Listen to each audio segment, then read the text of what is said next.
Swastiastu, Namo Buddhaya, dan salam kebajikan. Yang terhormat Ibu Rismayanti SSMU selaku dosen pengampu retorika serta teman-teman yang saya banggakan. Pertama-tama, marilah kita panjatkan puji syukur kehadirat Tuhan Yang Maha Esa atas berkat dan rahmat-Nya sehingga saya, Chelsea Wiratamayana Pitupulu dari Universitas Hasanuddin, Fakultas Ilmu Budaya, Prodi Sastra Indonesia dapat menyampaikan pidato dengan judul Kritik Sosial Terhadap Pemerintah. Pidato saya hari ini akan mengupas lebih dalam tentang bagaimana kritik sosial menjadi kontrol yang sangat krusial terhadap pemerintahan. Sebuah bangsa yang kuat bukanlah bangsa yang menutup diri dari kritik, melainkan bangsa yang terbuka terhadap masukan, selalu siap mendengar suara rakyat, dan bersedia berubah demi kepentingan bersama.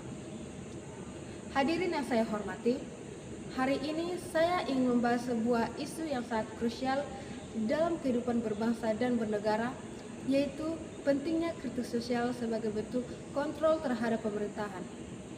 Tidak dapat kita pungkiri, kritik sosial merupakan bagian penting dari demokrasi. Kritik ini bukan bahan tawaan, melainkan cerminan nyata dari problematika yang kita hadapi sehari-hari. Kita tidak sedang meminta sesuatu yang berlebihan. Kita hanya meminta pemerintah untuk mendengar suara rakyat. Kritik bukanlah ancaman, melainkan dorongan untuk perubahan yang lebih baik. Pemerintah yang baik adalah pemerintah yang membuka telinga lebar-lebar dan mau mendengarkan.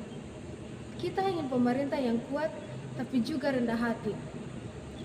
Pemerintah yang peka terhadap masalah rakyat dan siap menerima masukan. Jika kritik sosial bisa diterima dengan terbuka, maka kita semua akan berjalan di arah yang benar. Rakyat punya hak untuk bersuara dan mengoreksi. Hadirin yang berbahagia, seperti yang kita lihat, banyak orang takut untuk mengkritik pejabat-pejabat yang tidak kompeten dalam bekerja. Pada dasarnya, kritik sosial bukanlah bentuk kebencian. Ini adalah wujud cinta pada negeri, wujud kepedulian kita kepada negeri. Melalui kritik, kita diajak untuk lebih peduli, lebih sadar, dan lebih berani menyuarakan kebenaran.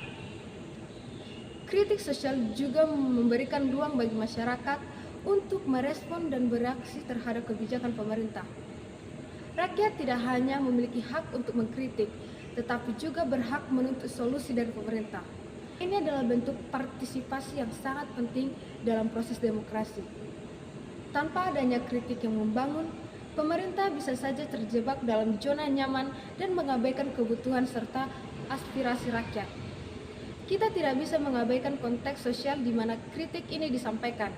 Sebagai generasi muda, kita tidak boleh takut untuk mengekspresikan ketidakpuasan kita terhadap kebijakan pemerintah yang tidak adil.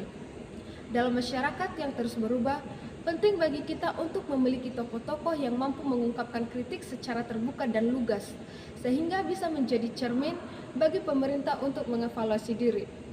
Sikap kritis ini tidak hanya diperlukan, tetapi harus dipandang sebagai sebuah kewajiban moral bagi setiap warga negara. Namun, kita juga harus menyadari bahwa kritik yang disampaikan harus dilakukan dengan cara konstruktif. Ketika kita ingin menyampaikan sebuah kritik, kita harus memikirkan cara yang efektif untuk menyampaikan kritik tersebut, tanpa mengurangi esensi dari pesan yang ingin disampaikan. Selain itu, kritik yang disampaikan lebih cepat diterima oleh masyarakat, bahkan oleh mereka yang dikritik. Hadirin sekalian, kritik sosial adalah salah satu bentuk komunikasi yang berfungsi sebagai kontrol terhadap jalannya suatu sistem sosial. Namun, apakah kritik seperti ini hanya sekedar candaan? Tentu tidak. Dalam sebuah negara demokrasi, kritik sosial merupakan bagian penting dari keberlangsungan sistem yang sehat. Kritik bukanlah bentuk kebencian, melainkan tanda kepedulian.